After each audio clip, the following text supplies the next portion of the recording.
Les canons de beauté suivent les critères esthétiques de l'époque. Ces critères sont établis par ce qui plaît, plus ou moins, au grand nombre de personnes. Ces critères ont évolué avec le temps et avec la mode.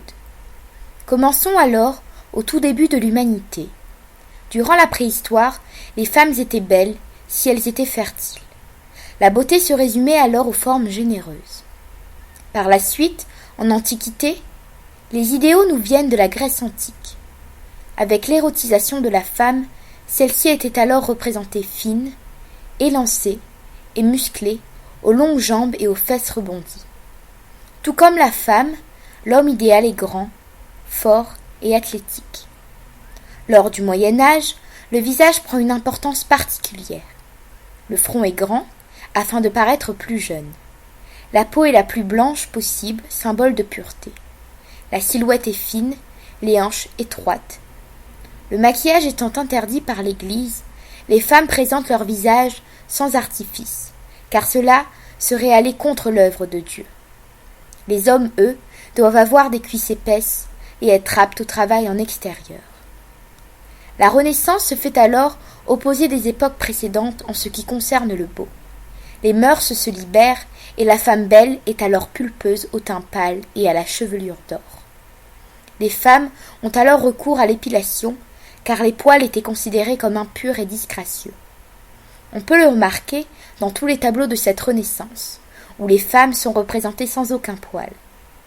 Comme dans la Joconde de Léonard de Vinci, ce tableau ne fait pas exception à la règle. La Joconde, avec ses fins sourcils épilés, son teint pâle et ses mains potelées, représente parfaitement l'image de la femme à la Renaissance.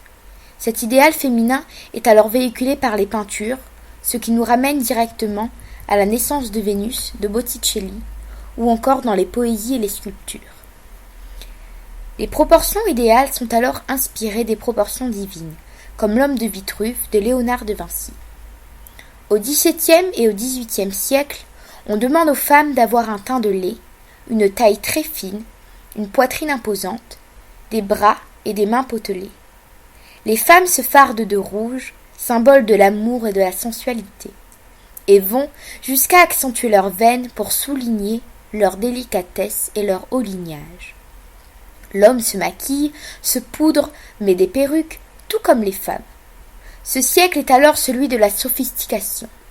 Le soin et le souci du détail apportés à sa tenue et à son physique doivent être irréprochables.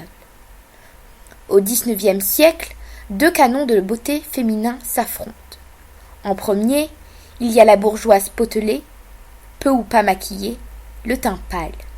La taille la plus fine possible, serrée par un corset, mettant en avant une poitrine généreuse. Le deuxième idéal de beauté se révèle très différent. C'est celui de la belle malade. Elle est très mince, le teint pâle et des yeux cernés. Cela met en avant le désespoir de ces femmes et crée le mystère, ce qui plaît aux hommes. Cependant, ces deux canons esthétiques se rejoignent sur un point. La couleur brune des cheveux reste très appréciée, car elle est synonyme d'exotisme. Chez l'homme, il y a l'apparition du dandysme. L'homme se féminise, il est fin et élégant et cherche la sensibilité.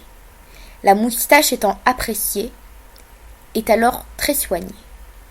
Le début du XXe siècle laisse place à une femme contemporaine, provocante et libérée. Les femmes se rebellent contre les traditions du passé et osent un look androgyne avec des épaules musclées, une allure élancée, de petits seins et des cuisses galbées. Après la Seconde Guerre mondiale, la femme mince n'est plus autant appréciée. Elle redevient le signe d'une mauvaise santé. Les femmes plus pulpeuses sont à l'honneur, telles que Marilyn Monroe. Cependant, la minceur redevient rapidement symbole de beauté. Les femmes sont jeunes et au teint hâlé. L'homme idéal, quant à lui, est athlétique. La moustache disparaît pour laisser place à la barbe de quelques jours. Aujourd'hui, la beauté est très présente dans la société, notamment grâce au concours de beauté. La femme idéale est alors mince et bronzée, tout comme Marine l'Orphelin, Miss France 2013, et l'homme est grand et athlétique, tel Stéphane Châtelain, Mister Nord-Pas-de-Calais 2015.